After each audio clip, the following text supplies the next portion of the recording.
What's up guys, D-Libs here. Today we're going to be doing a complete attacker setup guide for Coastline. I'll show all 5 operators you guys are going to need for each objective, and then I'll show you guys exactly what you have to do with each respective operator. We're going to be doing Hookah and Billiards, and then of course Kitchen and Service. Those are the 2 main objectives that you're going to be attacking against when you are playing Coastline. So we're going to start out here with Hookah. First operator we're going to need is Thermite. Now Thermite is going to want to take control of VIP and Hall of Fame. He's going to be pushing from this side of the map. This is a pretty common spot for the defenders to hold, so make sure you drone it out first, of course. And then once you're in, you're going to be placing your Thermite charge on this soft wall over here, and the reason why we have Thermite is because sometimes it's reinforced, sometimes it's not, so it's just good to be safe. And then with your drone, make sure you set up a flank cam, of course, as well, because like I said, just a super common spot for the defenders to be rotating around, and it's really easy for them to flank you, so make sure you set up this flank cam. But yeah, now during the round, you're going to be able to have a nice little peek into Billiards, and you're going to be able to cut off a large portion of the objective here.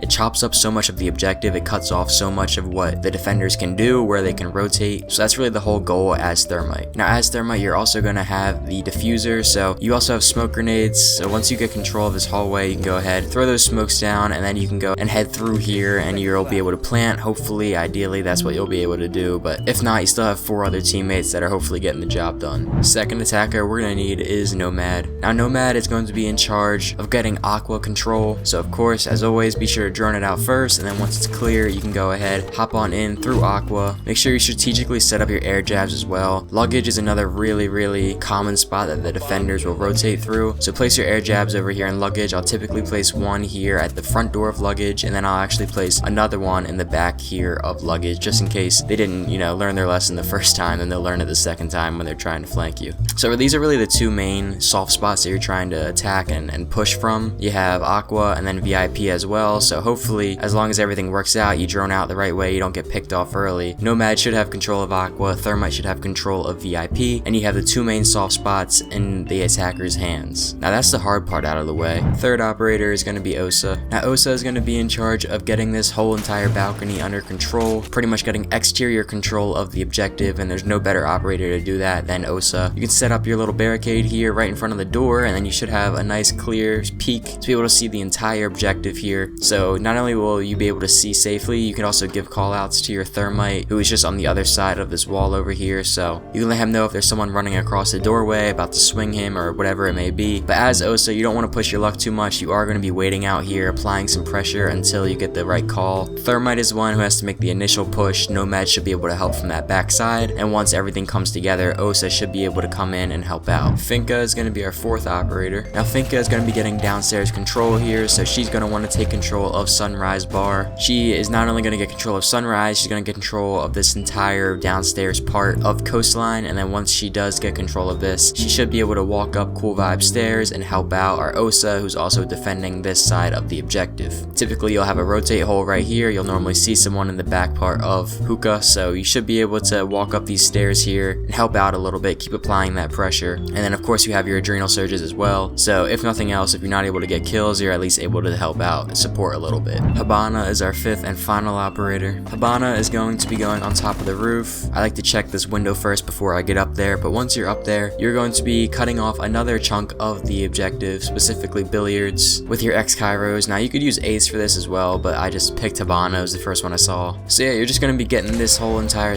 wall open here, assuming that this is probably going to be reinforced. So what this does is cuts off large portions of the objective. This cuts off this back part of the objective, which is kind of a blind spot. You can see the Thermite would be attacking from over here. He would be able to see through here, but all along this wall here would be a blind spot. So this cuts off one of their blind spots, one of their safe spots. And this also shows, you can see, you can't really see it from here, but Habana has a nice long sight in the back part of the objective here, and so she'll be able to help out holding this nice long angle for Thermite. Now ideally, Habana will be able to stay up on top of a roof and support the Thermite while he is planting in here. If you recall, you would have Thermite throw out the smoke here, and then he would be able to get a plant off right in this corner. So hopefully the breach placements will be able to help out a little bit. You'll be able to have a nice long sight as Habana from the top of the roof on top of the diffuser. In that case, if everybody else dies, you shouldn't be able to lose because Habana is holding a nice long peak on it. That's everything for Hookah and Billiards. Now we're getting on to Kitchen and Service. Buck is going to be our 1st operator. Now this objective is going to be a heavy vertical push. So of course Buck is going to be leading the way. He can go ahead and open up almost this entire floor, basically cutting off the major part of the kitchen service objective.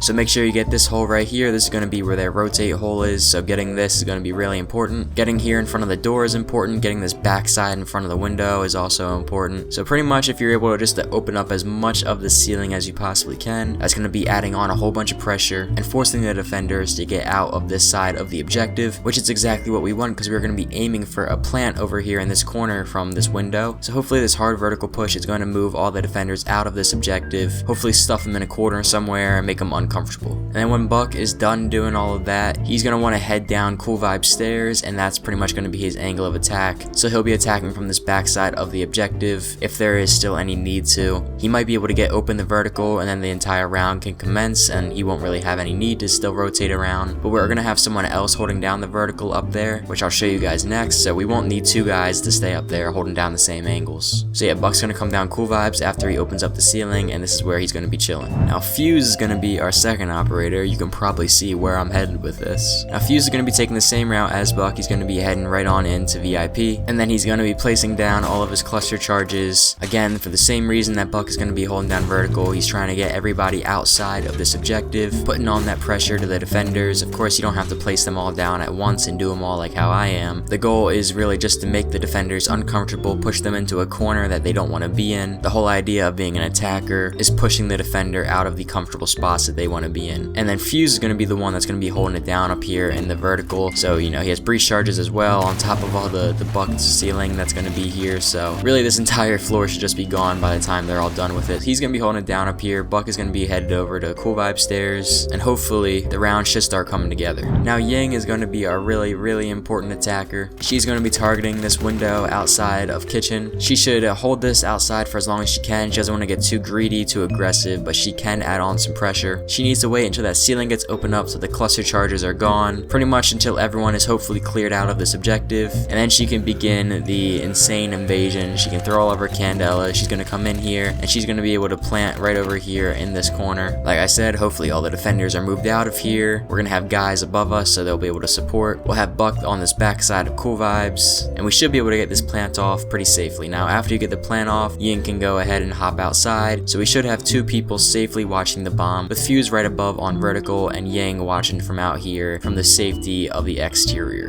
Grim is going to be our fourth operator, and Grim is going to be pushing the kitchen service door. Of course, we're putting a lot of pressure on kitchen over there, so we need to have some pressure on service. Now this is just a really long angle and people love to hold back here and back here, so the goal is to be shooting out as bees, maybe in this area or over here. Like I said many times, you're just adding on the pressure. We know what the play is. We know that Ying is going to be planting in the other objective, so you really don't have to do anything too fancy with Grim. Holding down this cross is going to be important. As we know, the Fuse and the Buck are going to be flooding people out of kitchen and probably into service, so having Grim over here holding this peak, watching this door is going to be really important. And then once the plant is off, you could probably push into objective here. There's really no point in holding it from all the way outside. You already have a bunch of guys that are playing the plant really passively, so you can be an aggressor as the plant is down. Maybe come in here and, you know, sit on this backside of the bomb, hold bathroom, something like that. You know, the Ying is watching kitchen, so she can watch the door, and then maybe you just watch this side of the bathroom, something like that. But basically the gist is you can get a little bit aggressive when the plant is down. And Dokebi is going to be our fifth and final operator. She's going to be pushing main entrance. Of course, she's going to use her calls just to add on some more pressure. A lot of pressure on this objective, I'm telling you. But yeah, she's going to be clearing out this whole, you know, lobby area. She can go and get courtyard, she can get server, she can get bottom main stairs. She's going to make sure that she is holding down first floor here. So then subsequently she should be able to help out our Grim. So that's pretty much what Dokebi is going to be doing pre-plant. She's going to be holding down this lobby here, and then she's going to be trying to clear out people from bathroom, help out our Grim a little bit. But she knows after the plant that Grim is going to be pushing through service and holding that down. So there's really no need for her to come in here as well. I would say primarily what Dokebi should be doing is holding down this long hallway here. Of course, the defender's going to need to rotate through somewhere, and if every single angle is being held, then they're going to be unsuccessful. So really this is the last angle we don't have held. Of course, we do have Buck on the backside here, but he can only do so much. So Dokebi's going to be helping out from the opposite angle, holding down this long hallway, holding down her flank, anyone coming from that server side, and pretty much that's how they're going to be defending that plant. And yeah, if you execute it the right way, then there's really no chance that they're going to be able to stop it. So yeah, that'll do it for the Coastline Attacker Setup Guide. If you enjoyed, go ahead and press the playlist. It's on screen now. Thanks so much for watching. I'll see you guys all in the next one.